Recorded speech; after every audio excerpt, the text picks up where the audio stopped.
NFL on EA Sports has come to the Twin Cities at U.S. Bank Stadium in downtown Minneapolis. Coming up, we've got a good matchup on tap between the Indianapolis Colts and the Minnesota Vikings.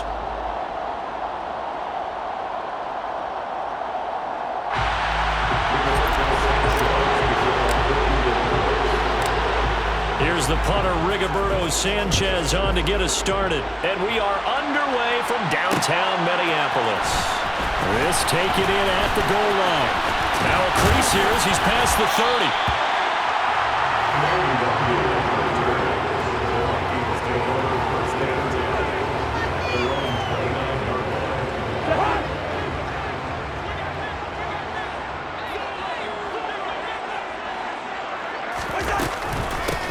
Here's Cook as they begin on the ground. And nothing much materializing there on the first down run. He'll get a couple, and that's it. And this is why aggressive defensive coordinators love to blitz. It wreaks havoc because they end up taking their attention to the blitzers, freed up the D lineman to make the play.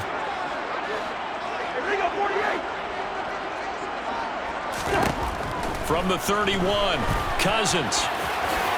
And he will slide to a stop. He does have the first down. It's a gain of 8, and it'll wind up moving the chains. So from the 39 now, they'll come up on a 1st and 10.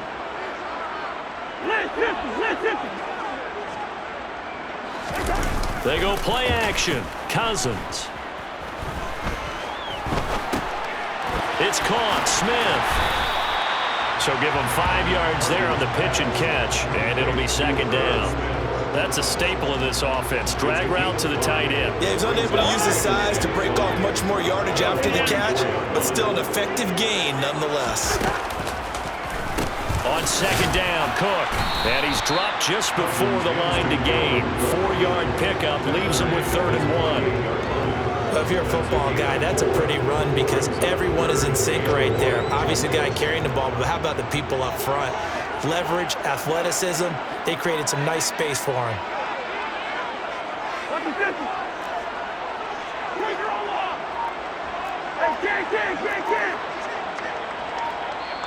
And now prior to this 3rd and 1, we're going to get a timeout here. They'll have 2 remaining as we step aside here in this first quarter. And it looks like we've got a dime set here defensively. 6 DBs in the game.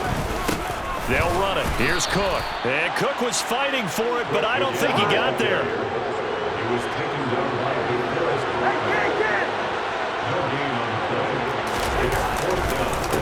They'll run for it. Cook. And some room to work. And he will score. Touchdown, Vikings. Earlier in the week when they had their scouting report meeting, this was the explosiveness that they talked about trying to contain. They were concerned about it all week, yet he still did it to them. Wonder how that's going to carry over the rest of the game. Greg Joseph on for the extra point.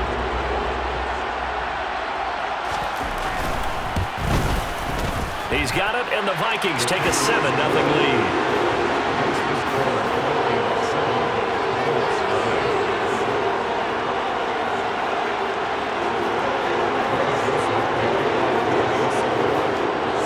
Joseph tees it up to kick off following the touchdown.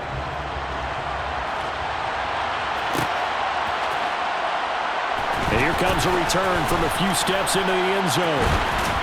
And he'll be brought down at the 28-yard line, so the decision to bring it out of the end zone gets him 3 more.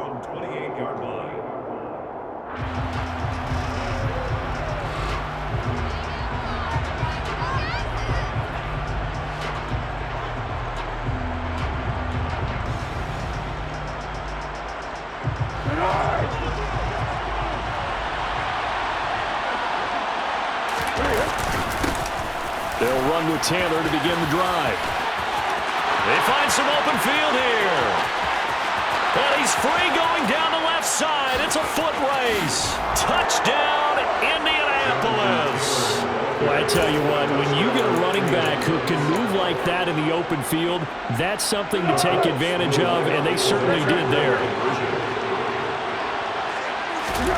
Foles will look to throw.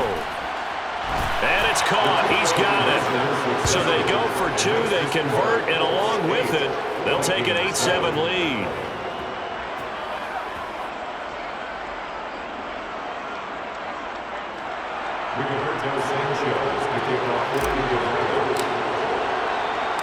Sanchez now. He'll kick it away following the touchdown. From the 6. And he's up past the 20 to the 22-yard line.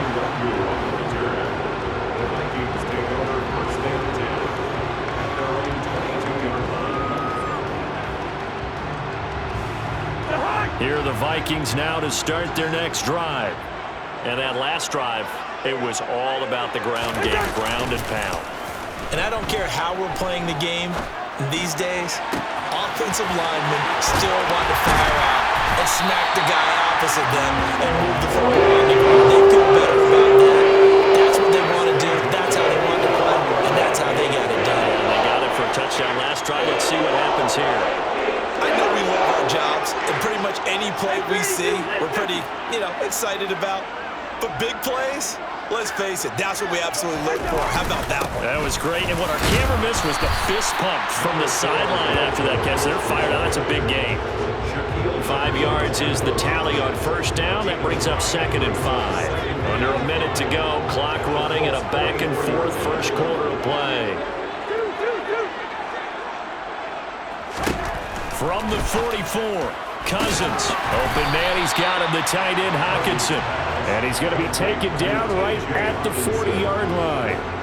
Oh, it's time to give more credit there to the defense. They played that very well because it was a drag route, and he ran a little shallower than normal as he worked straight across the field. He was hoping he'd get lost behind the defensive line, but once he made the catch, nowhere to turn upfield and gain any yardage. Cousins on 3rd and 2. And that's complete to K.J. Osborne. And they'll get him to the ground, and he has another first down at the Colts' 25-yard line. Defense was expecting run, and they're dealt a pass of over 15 yards. A tight one, 8-7 our score after one on EA Sports.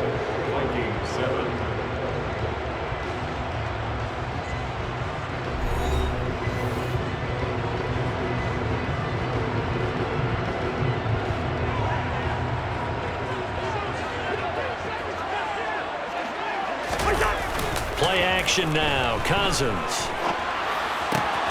Throw left side complete. That's Cook. And he'll be marked down right at the 20-yard line. And they'll let that play, the completed pass, stand as they decline the penalty. So do you get the sense they like their defense? Yeah, they wanted that next down to come up. Yeah, they weren't worried about the yardage there at all. Just what you said. Let the downs trickle away.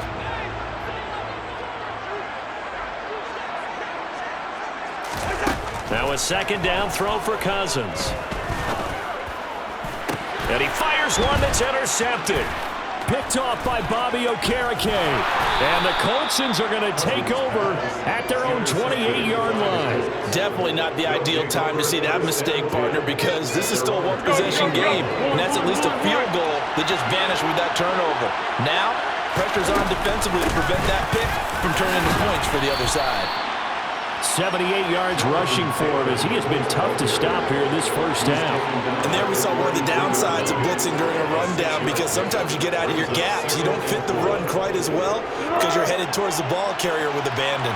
6 yards on that last play. Here's 2nd and 4. Again, it's Taylor. And they get him down, but not before he takes it across the 40-yard line. That's good for an Indianapolis first down on a gain of 10. Now this is an example of breaking down a defense, because on a lot of these runs, he's getting past the point of attack, and guess what he's doing? Forcing the secondary guys to have to make a lot of tackles.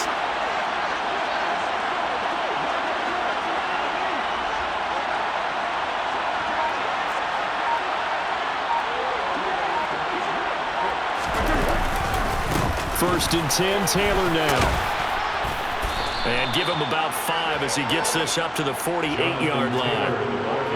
Nice satisfying run on first down for the offense, picking up 5, which means defensively, the thought process is entirely different. You don't want to panic, but at the same time, you're saying to each other, we've got to tighten this down. We can't give up gains like that. They try to throw on second down, but this one is incomplete. And partner, to me, that one was all about timing. If he's there too early, it's going to be a pass interference call. If he's too late, it's a completed pass. He was Johnny on the spot on that one. They come up now 3rd and 5 following the incomplete pass.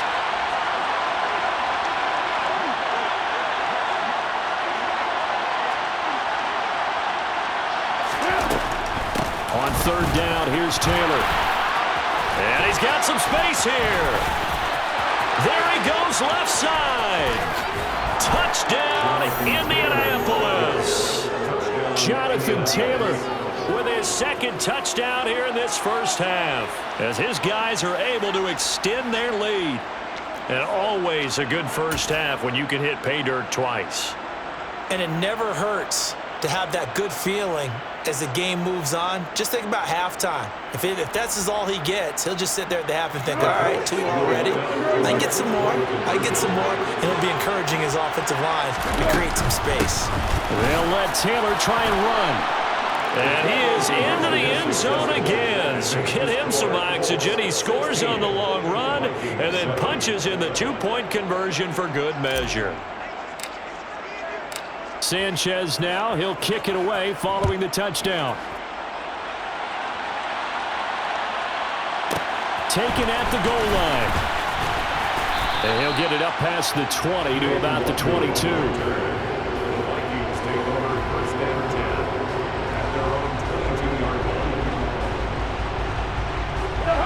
The Minnesota offense about ready to get this next drive underway. As the offense comes out here, Charles, remember they threw the interception last time out, but they were moving the football down the field. Looked like they were going to have a sustained drive that ended in points, but then the pick ensued. And because of that, there's no way you can call the last drive a success. Yes, there are things to build on because they found some play calls that worked. Now, they've got to build another drive and find a way to avoid the turnover that plagued it on the last one. And we've hit the 2-minute mark in this first half of action.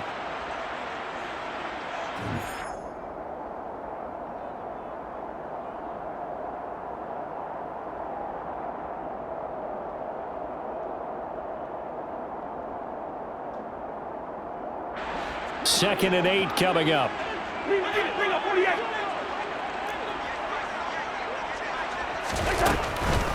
Now Cook, he's got it off the draw. And able to break one tackle, but then quickly brought down. But a nice little gain. 70 yards rushing for him now to this point. I thought that was a good call. Passing situation on second down. They hit him with the draw instead and pick up nice yardage. Yeah, because the draw, they're thinking pass when they see that initially defensively, right? But you know, in today's NFL, most of the time on second and long, when it's a passing situation, pass rushers are on the field and they're only thinking one thing, get to the quarterback. And oftentimes you can bypass them with a running play. That's complete to Justin Jefferson. And he'll take this to the other side of midfield before going out of bounds. Forget the run on 3rd and 1. They shot the D and rip off a pretty big play. He's been the forgotten man in this first half. Not a guy you want to forget. Not only his first catch, first time they've targeted him. That doesn't make any sense, does it? Not because at all. Those are the types of plays that he provides. When he does come alive, when they do look his way, not only is... We're looking for Jefferson, but this is intercepted. Picked off by Rodney McLeod. And the Colts are going to take possession here at their own 30.